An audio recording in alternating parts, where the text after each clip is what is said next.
Welcome to the Sales Mindset Podcast. I'm Dennis, here with Brian. And of course, we're going to go right into our question. Go for it, Brian.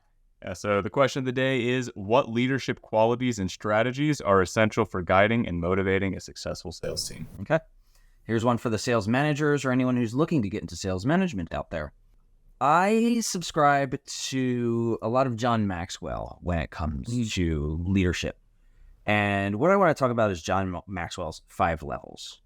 And this is something that I would encourage viewers, listeners to go out there and, if not buy the 5 levels of leadership from John Maxwell, look into some of his more shorter 30-minute talks on it. So John Maxwell talks about 5 levels. It starts level 1 is positional. If you're a leader because you have the title. And it's not a strong leadership position to be. Yeah. People are only going to do as much as they need to and not more. Yeah. And that's not like inspirational leadership, as some people might call it. Mm-hmm. Level 2 is after you've built a relationship. So there's your first level. So there's your first lesson, basically, is start to build relationships. Yeah. And you build relationships by genuinely expressing interest and getting to know your people. So this means walking the halls, basically, not just being there for leadership meetings. If you have that type of situation, if you are a remote situation where you don't have people in the same room, then you've got to find other ways of building those relationships. Retreats, offsites, things like that are great ways of doing it as well. You have to go a little bit further. And so the third level is essentially where you start to generate results. And you're involved with those generation of results. And it's actually the hardest level for me to understand, to be quite honest. What really matters is when you get to this 4th level. The 4th level is where you're invested in your people. Some of the best sales managers that I've met have said that, first of all, whenever they're recruiting into their organization, they say, I'm looking to hire my future boss. Yeah. Right? Second is that they say that they flip the organizational chart. So as a leader, I work for you, not the other way around. Now, obviously, there's still some talking and guiding and whatnot, but it's this idea that you're in the trenches with your people in some way, shape, or form. The 5th level is a bit of a reputational level, and basically, it's where people will follow you because you have that reputation. And so there is where you're actually producing results just because people are surrounded by you, if you will. Yeah. What I like to say is that if you aspire to have this great reputation, you're not going to have it. And in fact, if anything, it's too selfish. It's too self-centered to actively of a pursue motive. it. Right. If you hope for it, but that's not what motivates you, that's probably great. I think that, it's nice to be aspirational, but really what you want is you want the best for your people. Yeah. And you want to develop your people as much as possible. That's part of the core of what we're selling in the sales training and executive coaching and everything else is, that investment in who you are with. Yeah. So that's the John Maxwell paradigm. There's a few more that I want to talk about, but I want to get your thoughts on that. Yeah. Where you might have seen it go right or go wrong. Not sure about right or wrong right off the top of my head, but what I do like is the huge focus on the relationship building and it connects back to on a global scale, like emotional intelligence, being able to build genuine relationships with people. And it goes back to some of the first podcasts we were talking about, just the basics of sales, like the foundation is genuinely wanting something or just like putting yourself in there in a genuine manner. And I think that's why pursuing number 5 is not so good. Yeah. And, it has its roots in history of the classic story of, Washington and the founding fathers and the way that they structure the government or stepping down precedents that were set. It's the concept of I'm here not because I am trying to gain something personally, but I'm here because I want to see everything succeed, and I think that I can do that. Yeah. I think there's a big problem with our politicians. Yeah, there is, right? Oh yeah, it's a big one.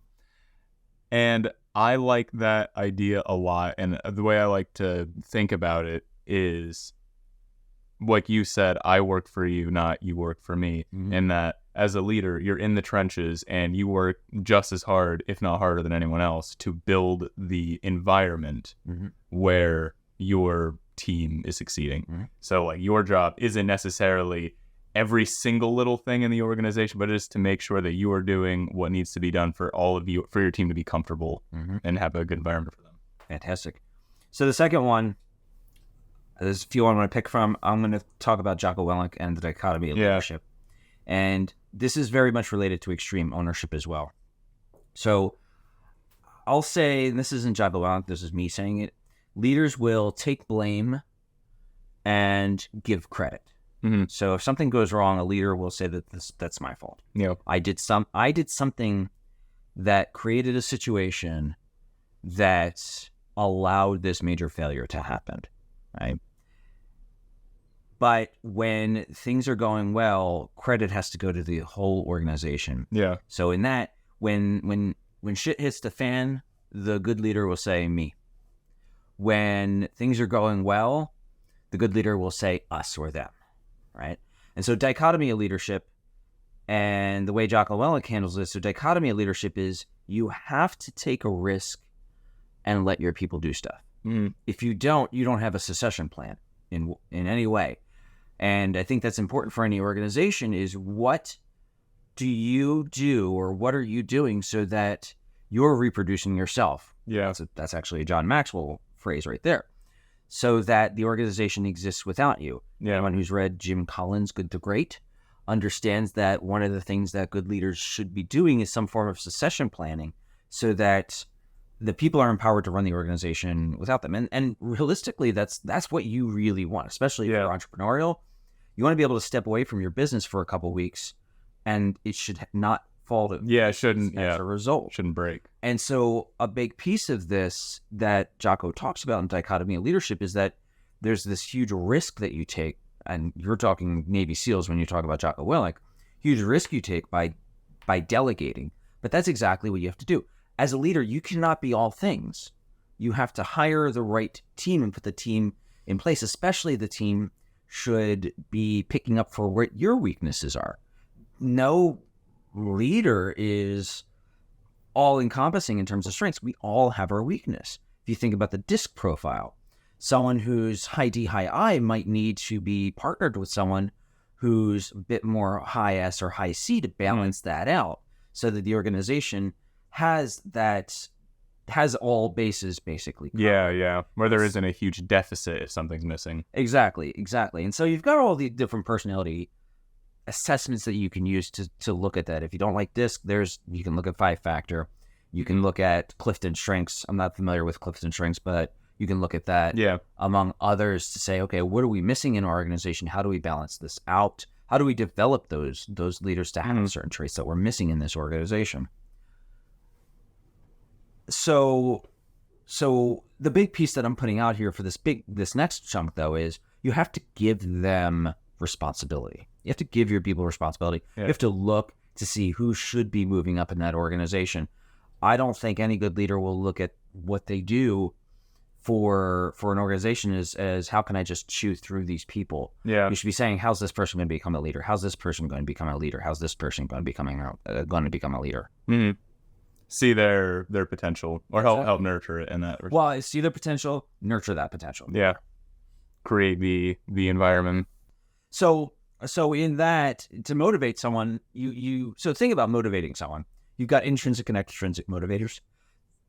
The leadership could be both intrinsic and extrinsic. Yeah.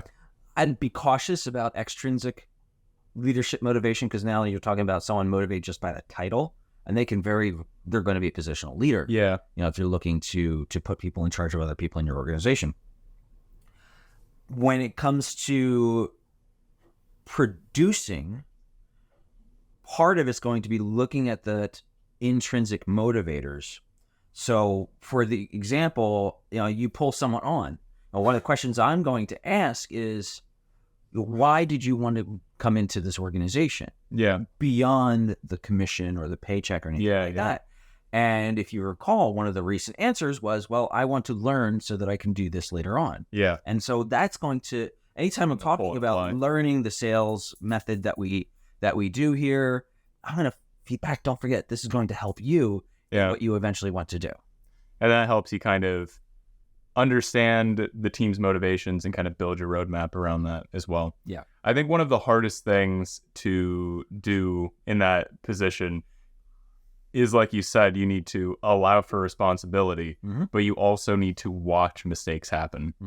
And that's one of the hardest things to do, I think, at first is, you want to almost helicopter a little bit. It's that instinct where as a team leader, you're like, I want this to go right, but that doesn't help anybody. Helicopter, but just out of view. How do you mean? So you want to supervise, you want to mentor, you want to monitor. Yeah, exactly. Not in such a way that you're hawking over the Yeah, exactly. where they feel like they're being micromanaged. You also have to make it safe for failure. Yeah. So if you're the type of leader that when someone fails, you're like, no, you're bad. Yeah. That's not good, right? When someone fails, you got to say, okay, this didn't work out. Yeah. Let's talk about why it didn't work out. I want to pull this to fiction. And it's just in my mind because I remember watching it last week. And so this is coming from Star Trek. This is coming from the Clone Wars series and the Ahsoka series. And there's really pivotal point in that series where now the titular character, but it wasn't in the Clone Wars, Ahsoka kills half of her squadron. And Anakin, who will eventually, hopefully this isn't a spoiler for anyone, who eventually becomes Darth Vader. Anakin Skywalker. Is it Star Trek? Star Wars. Ooh, oh my goodness. I've just annoyed a lot of people out there. Star Wars, excuse me. Anakin comes in and he said he basically helps this young leader see the mistake. You can't undo the mistake. Yeah. That's the thing. A mistake has happened. You can't undo it. What you want to do is you want to help the future leader see how they're not going to do it again. Yeah. Eventually, you're going to come upon someone who just makes mistake after mistake after mistake, and if they're not putting the right input into it, you got to eventually say, okay, you're not cut out for leadership. Yeah. And that's going to be a problem with some salespeople if we're talking about motivating to lead, is that some people just want to be sales. Yeah. And that's fine. They settle into their rhythm and they like what they're doing. Yeah, exactly. Yeah. And there's nothing wrong with that also. Yeah, dead air. I have nothing else to say. Okay. So I'm leaving that in. Yeah. But the next thing is leaders eat last. If you want to inspire your team, you have to make it not about you. And I've hinted upon that. But then this is Simon Sinek that talks about leaders eat last. It's a matter of, if you're asking your team to sacrifice, are you sacrificing? Yeah. It's the in the trenches thing. If you're asking your team to take a pay cut, are you taking a pay cut too, or are you taking a bonus out of it? So I think it's important to recognize what things will communicate that you are about your people. And then, again, going back to the Maxwell paradigm, they'll want to work for you to produce those results more so than just for the money. Yeah. People will work for people who they respect and who they want to work for. Absolutely. And if you're doing underhanded nonsense, then nobody wants to follow that. If you put yourself out as you are, and as you are is a decent person, you're more likely to catch the flies with that honey, I would say. Definitely. And, you'll go back to the whole build a relationship. You'll have to be their best friend. Yeah. In fact, sometimes you want to put at least a little bit of a distance there. Yeah. To just maintain what you need to maintain. Yeah. But at the same time, are you being vulnerable? Are you talking about your mistakes? Yeah. Are you taking those risks? All of those things are critical, especially with a sales team. A lot of what happens with the sales team is that the external motivation. And it's really only the internal motivation that's going to get you to get more, because there are some salespeople that could probably sell to quota in 20 hours a week in certain organizations. Yeah. The rest of the sales force needs that 40 hours a week. Yeah. How do you get that person to continue to produce or give back to mentoring and other things? Yeah. Utilize their time. There you have it. Basically, when I think leadership, I always think more than just how do you motivate your team to produce results on the sales floor. I think about how you can create a culture of growth based on that culture of coaching, like we use here at Canaz, so on and so forth. Final thoughts? Really, the only thing is genuinely considering the purpose of what you're doing. Mhm. When you're following, or if you're setting up a team structure, your job is to create an environment and to consider your team as people and Absolutely. follow the emotional intelligence of that. Yep. Some environments will kill plants, others will allow them to grow. It's the same Yeah, as the yeah. sales team. All right. So, yeah. Well, thanks for joining us this week. We will see you next time.